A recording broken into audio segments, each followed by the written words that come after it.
എല്ലാവർക്കും നമ്മുടെ ചാനലിലേക്ക് സ്വാഗതം. ഇന്നത്തെ നമ്മുടെ റെസിപ്പി നല്ല അടിപൊളി ഒരു നെല്ലിക്ക അച്ചാറാണ്.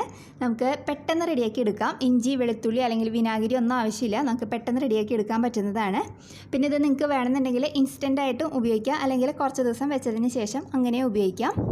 അപ്പോൾ നിങ്ങൾക്ക് ഇഷ്ടമാണെന്നുണ്ടെങ്കിൽ ഈ രീതിയിൽ എന്തായാലും ഒന്ന് ഉണ്ടാക്കി നോക്കാൻ മറക്കരുത്. കൂടാതെ നിങ്ങളുടെ ഫ്രണ്ട്സിനും ഫാമിലിക്കും ഈ റെസിപ്പി വീഡിയോ ഒന്ന് ഷെയർ ചെയ്യാൻ മറക്കല്ലേ. ആരെങ്കിലും നമ്മുടെ ചാനലിലേക്ക് ആദ്യമായിട്ട് വന്നിട്ടുണ്ടെങ്കിൽ ഒന്ന് ചാനൽ സബ്സ്ക്രൈബ് ചെയ്യാനും മറക്കല്ലേ. അപ്പോൾ നമുക്ക് നല്ല അടിപൊളി നെല്ലിക്ക അച്ചാറ് റെഡിയാക്കി എടുക്കാം. അതിന് വേണ്ടിയിട്ട് സ്റ്റവ് ഓണാക്കി ഞാനൊരു പാൻ വെച്ച് കൊടുത്തിട്ടുണ്ട്. പാൻ ഒന്ന് ചൂടായിട്ട് വരുമ്പോഴത്തേക്കും ഇതിലേക്ക് ഒരു 4 ടേബിൾ സ്പൂണോളം നല്ലെണ്ണയാണ് ചേർത്ത് കൊടുക്കുന്നത്. നല്ലെണ്ണ നന്നായിട്ടൊന്ന് ചൂടായിട്ട് വരണം. അപ്പോൾ അതവിടെ നന്നായിട്ട് എണ്ണ ചൂടായി വന്നിട്ടുണ്ട്. ഇതിലേക്ക് ഞാനൊരു 6 നെല്ലിക്കയാണ് എടുത്തിരിക്കുന്നത്. നന്നായിട്ട് കഴുകി വൃത്തിയാക്കി തുടച്ച് വെച്ചിരിക്കുന്നതാണ്. വെള്ളത്തിൻ്റെ അംശമൊന്നും ഇല്ലാതെ വേണം നമ്മളിത് എടുക്കാനായിട്ട്. അപ്പോൾ അത് നമുക്ക് ഈ എണ്ണയിലേക്ക് ചേർത്ത് കൊടുക്കാം. ഇനി ഇത് നമുക്കൊരു മീഡിയം ടു ലോയിൽ ഇട്ടിട്ട് ഒന്ന് വഴറ്റിയെടുക്കാം. അപ്പോൾ നിങ്ങൾക്ക് വേണമെന്നുണ്ടെങ്കിൽ നെല്ലിക്കയുടെ കുരു കളഞ്ഞതിന് ശേഷം ഇത് ചെറിയ കഷ്ണങ്ങളാക്കി നുറുക്കി അങ്ങനെയായാലും എണ്ണയിൽ വഴറ്റിയെടുത്താലും മതി. അതാകുമ്പോൾ നമുക്ക് അച്ചാർ ഉണ്ടാക്കിയ ശേഷം 2-3 ദിവസത്തിനുള്ളിൽ നമുക്ക് അച്ചാർ ഉപയോഗിക്കാൻ പറ്റും. ഇതേപോലെ നമ്മൾ മുഴുവനായിട്ട് ഇടുമ്പോൾ ഒരാഴ്ചയൊക്കെ വെക്കേണ്ടി വരും ഇതൊന്ന് റെഡിയായിട്ട് വരാനായിട്ട്. അപ്പോൾ അത് നിങ്ങളുടെ സൗകര്യം പോലെ നിങ്ങൾ ചെയ്തെടുക്കുക.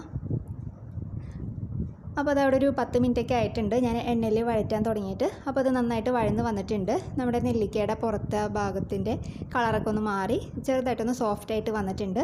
ഇത് നമുക്ക് എണ്ണയിൽ നിന്ന് കോരി മാറ്റി വയ്ക്കാം. അപ്പോൾ നമ്മൾ മാറ്റി വയ്ക്കുന്ന സമയത്ത് ആ പാത്രത്തിലും വെള്ളത്തിൻ്റെ അംശമൊന്നും ഇല്ലാതെ വേണം എടുക്കാനായിട്ട്. ഇനി നമുക്ക് ഫ്ലെയിം ഓഫ് ചെയ്യാം. അപ്പോൾ അതാ ഞാൻ നെല്ലിക്കയൊക്കെ മാറ്റി വെച്ചിട്ടുണ്ട്. ഇനി നമുക്ക് ഈ സെയിം എണ്ണയിലേക്ക് തന്നെ 3 ടീസ്പൂൺ മുളക് പൊടി ഞാൻ ചേർക്കുന്നുണ്ട്. അപ്പോൾ എരിവ് ഞാൻ എപ്പോഴും പറയുന്ന പോലെ നിങ്ങളുടെ എരിവിനനുസരിച്ചിട്ട് മാറ്റം വരുത്താം. ഇനി ഇതിലേക്ക് നമുക്ക് ആവശ്യത്തിന് ഉപ്പ് ചേർത്ത് കൊടുക്കാം. ഇനി ഇതിലേക്ക് 1 ടീസ്പൂൺ കായപ്പൊടി ചേർക്കുന്നുണ്ട്. അപ്പോൾ കായപ്പൊടിയുടെ അളവ് നിങ്ങളുടെ ഇതിനനുസരിച്ചിട്ട് മാറ്റം വരുത്താം. ഇനി ഇതിലേക്ക് ഒരു നുള്ള് ഉലുവ പൊടിച്ച് ചേർക്കുന്നുണ്ട്.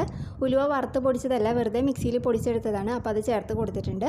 അപ്പോൾ ഉലുവപ്പൊടിയുടെ അളവ് കൂടണ്ട, അല്ലെങ്കിൽ നമ്മുടെ അച്ചാർ ഭയങ്കര കൈപ്രസായി പോവും. ഇനി നമുക്ക് ഫ്ലെയിം ഓൺ ചെയ്ത് കൊടുക്കാം. ഇനി ഇത് നമുക്ക് ലോ ഫ്ലെയിമിലിട്ടിട്ട് നന്നായിട്ടൊന്ന് വഴറ്റിയെടുക്കാം. അപ്പോൾ പൊടികൾ കരിഞ്ഞു പോകാതെ വേണം നമ്മളിത് വഴറ്റിയെടുക്കാനായിട്ട്. അപ്പോൾ അതുകൊണ്ട് ലോ ഫ്ലെയിമിലിട്ടിട്ട് തന്നെ വഴറ്റിയെടുക്കുക. അപ്പോൾ അതവിടെ പൊടികളൊക്കെ നന്നായിട്ട് വഴന്ന് വന്നിട്ടുണ്ട്. ആ പൊടിയുടെയൊക്കെ പച്ചമണമൊക്കെ ഒന്ന് മാറി നന്നായിട്ടൊന്ന് മുരിഞ്ഞ് വന്നിട്ടുണ്ട്. ഇനി നമുക്കിതിലേക്ക് നമ്മൾ വഴറ്റി മാറ്റി വെച്ചിരിക്കുന്ന നെല്ലിക്ക ചേർത്ത് കൊടുക്കാം. എന്നതിന് ശേഷം നമുക്കിത് ഒരു 5 മിനിറ്റ് ഇത് നന്നായിട്ടൊന്ന് മിക്സ് ചെയ്ത് കൊടുക്കാം. അപ്പോൾ ഈ സമയത്ത് നമ്മൾ ഫ്ലെയിം കൂട്ടി വയ്ക്കരുത്. കൂട്ടി വെച്ചിട്ടുണ്ടെങ്കിൽ നമ്മുടെ പൊടികളൊക്കെ പെട്ടെന്ന് കരിഞ്ഞു പോകും.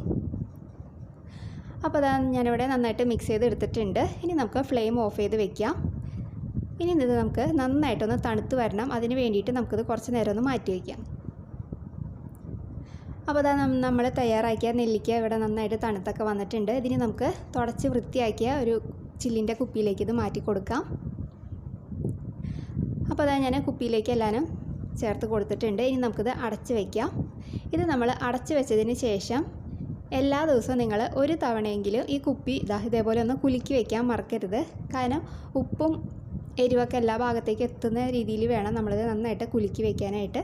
അപ്പോൾ ദിവസത്തിൽ ഒരു തവണ ഈ കുപ്പി നന്നായിട്ടൊന്ന് കുലുക്കി വയ്ക്കുക. അത് മാത്രം നിങ്ങൾ ഓർത്താൽ മതി. പിന്നെ ഇത് നിങ്ങൾ ഉപയോഗിച്ച് തുടങ്ങിയതിന് ശേഷം പിന്നെ നമുക്കിത് ഫ്രിഡ്ജിൽ വെച്ചിട്ട് ഉപയോഗിക്കാം. അപ്പോൾ ഇതേപോലെ മുഴുവനോടെയുള്ള നെല്ലിക്കയാണ് ഇടുന്നതെന്നുണ്ടെങ്കിൽ 1-2 ആഴ്ചയൊക്കെ പിടിക്കും നന്നായിട്ടൊന്ന് അച്ചാറായിട്ട് വരാനായിട്ട്. അപ്പോൾ ഞാൻ പറഞ്ഞ പോലെ നിങ്ങൾക്ക് അല്ലികളായിട്ട് എടുക്കുകയാണെന്നുണ്ടെങ്കിൽ 2-3 ദിവസത്തിനുള്ളിൽ തന്നെ നിങ്ങൾക്ക് അച്ചാർ ഉപയോഗിക്കാൻ പറ്റും. അപ്പോൾ ഉപയോഗിച്ച് തുടങ്ങിയതിന് ശേഷം ഇത് ഫ്രിഡ്ജിൽ വെച്ച് ഉപയോഗിക്കാൻ മറക്കരുത്. അപ്പോൾ നിങ്ങൾക്ക് ഈ രീതിയിൽ ഇഷ്ടമായിട്ടുണ്ടെന്നുണ്ടെങ്കിൽ എന്തായാലും ഒന്ന് ഉണ്ടാക്കി നോക്കാൻ മറക്കരുത്. നമ്മൾ ഇഞ്ചിയോ വെളുത്തുള്ളിയോ വിനാഗിരിയോ ഒന്നും ചേർക്കുന്നില്ല. അപ്പോൾ നമുക്ക് നല്ലൊരു വീഡിയോ ആയിട്ട് അടുത്ത ദിവസം കാണാം. താങ്ക്